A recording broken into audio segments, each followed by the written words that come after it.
A scene from Burt Reynolds' film. Join me right now in welcoming in the studio my guest, producer, animator, John Pomeroy. John, thanks so much for being here. Thank you for having me here, Jim. Well, let me first of all congratulate you most sincerely on the film, The Secret of NIMH. It's one of the most beautiful animated films I think I've ever seen. Oh, thank you.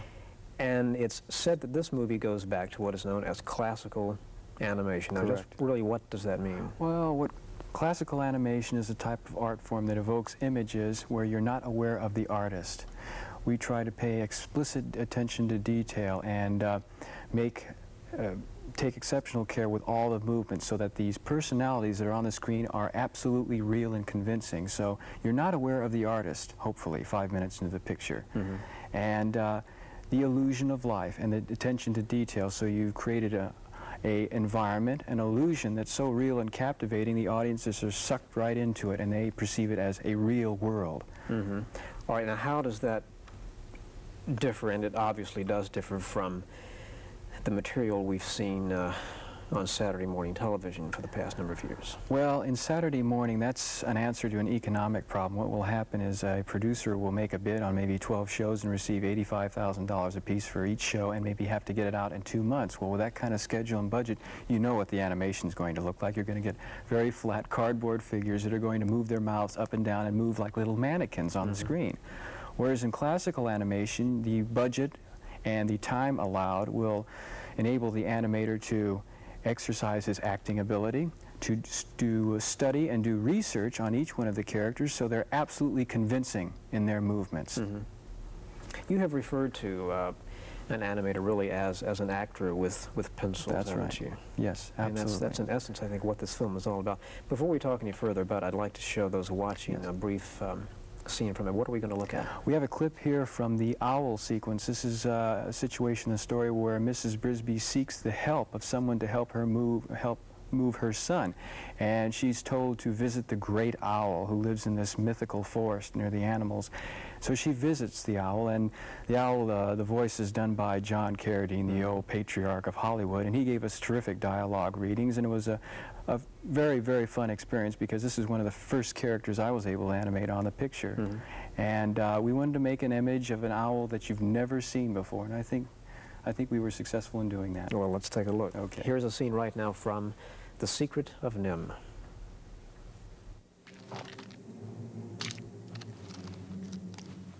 Why have you come? Please, forgive me for disturbing you, but my son's life is in great danger.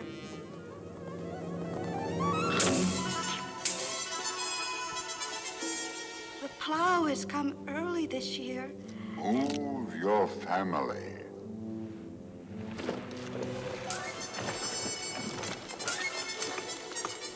Yes, I would move, but Timothy has pneumonia. He can't even get out of bed. You must move to a place where it'll be safe from the plow. Please, there must be another way. There is no other way. I must bid you good evening, Mrs. Brisby. Brisby? Mrs. Jonathan Brisby? Why, yes. He was my husband. But how do you know about him? That is not important. I will say this. His name is not unknown in these woods. Please, sir. I'll do anything to save Timmy. Anything. There is a way. Go to the rats. A scene from The Secret of NIMH. John Carradine's voice, I think, is one of the most incredible, unique voices in all of Hollywood history. Now, when you have a voice like this to work with, it must give you added inspiration, I would think. Absolutely, absolutely. As a matter of fact, he would do maybe a dozen different takes for each line. So always striving for the perfect delivery, for the perfect emotional quality in his delivery. And he was depicted as one of grandeur, an omnipotent being, this great owl, almost like a godlike figure among all the animals there in the forest. So John Carradine was the perfect choice for that. He was able to evoke that emotion, that particular quality in his voice. It's very interesting, too, because John Carradine, when he came to the recording studio, he has a touch of arthritis, which gave him a slight limp, and it gave me an idea to use that in the owl character himself. That would give him, the owl, a fullness and a singularity to that particular character that made him memorable among all the other characters that you've ever seen. I think most people watching realize that the voices are recorded sometimes a year or year and a half before the actual animation is done. Absolutely. Are there any exceptions to this? Will you go back sometimes if a voice hasn't worked out and dub somebody else in? There was an exception in this case because originally Mrs. Brisby was Mrs. Frisby, as in the original Robert C. O'Brien book. And we ran into a problem because of the Whammo product called the Frisby flying disc, and Whammo was very reluctant about it, and they said, well, you may run into some licensing problems with your merchandising because we have that name, we're using it already, Frisby. So we decided to change the first letter, Jim, from an F to a B to Brisby. And so we had to go back in there and had our sound effects technician was able to scrape off the B on the optical track and replace it with a B sound. So we'd get Brisby, and then I'd have to go back in there and change some of the mouths for the letters to form a B. Now that sounds incredibly complicated to do. Was it as painstaking as it sounds? It sounds complicated, but it really is, yes. In some cases, this particular gentleman was a sound effects track wizard, and it was no problem for him. And in many cases where we had to recorrect the animation, it only took one drawing. So it worked out rather easily. What is the genesis of this project? How did The Secret of NIMH actually get started? Well, we got the idea from, there's a gentleman over at Walt Disney Studios that we knew, and he was trying to sell the Disney Corporation on the idea of doing the story themselves. But the Disney studio wasn't interested in the time. They have quite a repertoire of projects in the future they're going to do, and they just didn't have a scheduled time to fit in for this particular project. So Don and Gary Goldman read the book themselves. They got very excited about it. They in turn got me turned on. I read it and jumped onto the bandwagon, and we decided that, gee, if we can ever get funding for this picture, let's do this for our first animated feature film. And we were able to get funding from a Chicago investor, and indeed we did leave and do it. That's an interesting story in itself, of course, and I think it's one that is, of course, no secret, the fact that a large group of Disney animators broke away to form their own company. Yes. Why exactly was that? Was it because you felt stifled creatively or because of things you wanted to do? Slightly. The Disney studio, since Walt's death, has gone in a slightly different direction. Less focus paid on the animation side of the industry and more paid on diverse business ventures like cable and video and their parks and Epcot and so on. So they weren't interested in really the animation potential of their studio as in the great days of Walt Disney with Pinocchio and Snow White and such. And we thought rather than keep butting our heads against the corporate ceiling there, it would be a lot easier if we would just get our own financing, leave and start our own company. And we did. And it seems to work out for the better. I imagine there was, however, a great deal of animosity created when all that happened. Some, yes, and others, no. I think there's a lot of people there that they're happy with the move that was taken. And certainly with 2 studios out there doing this type of animation, it'll ensure the survival of the art form a lot better than just one. And if Disney were to go, who else would pick up the baton and carry on the tradition? Exactly. So we're out there pitching as well as they are. So. Exactly.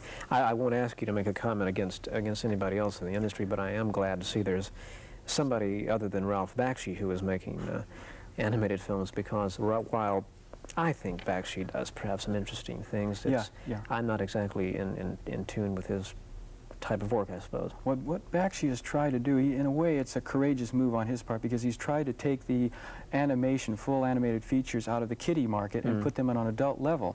But the only thing is he's narrowed his market so to the adult level that if the adult doesn't like it, who will? So what you try to do is you try to invent and create animated stories that'll entertain the entire family. What we are trying to do is make a story that'll entertain the adult, the teenager, and the child as well. And I hope we're successful. Yeah. Now, in Bakshi's films, he relies a lot on what is known as rotoscoping, which I know a lot of animators do. Yes.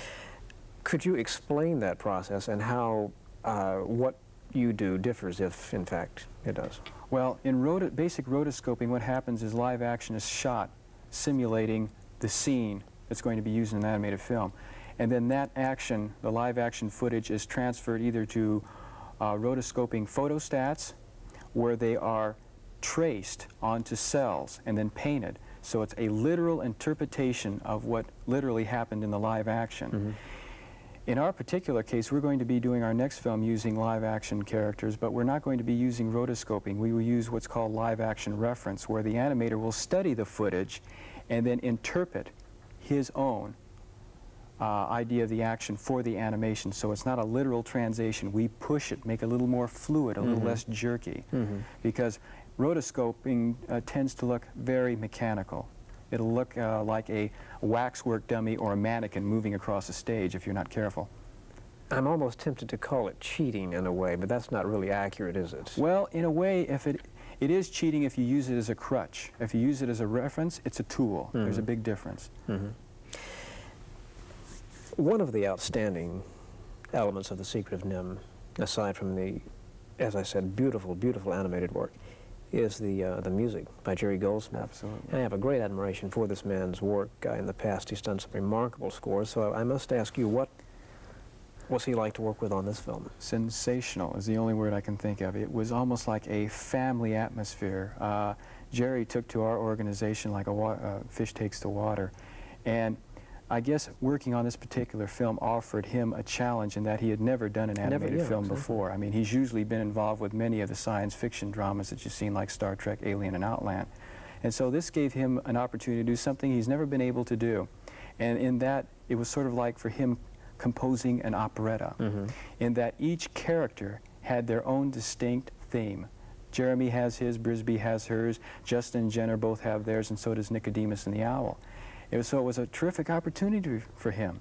And also that compounded by the fact that he was able to give us a very sweeping and very romantic full score with a beautiful chorale backing. It was a terrific experience. You know, that is one of the secrets, I think, if people will go back and look at the classic Disney animated features. Yes. That is one of the secrets, all of them, without exception. Pinocchio, Bambi, Snow White, they all had excellent, excellent dramatic symphonic scores. And it's very important for an animated feature to have that, because it gives the character itself a wholeness to its personality, and certainly it heightens the drama of the emotions of the film. There are scenes in the film where music is almost 80% of the scene's effectiveness. When the block is lifting out of the mud and the choir starts to come in, you feel a euphoria. It lifts your spirits, literally, Jim. Exactly. So it worked out very well.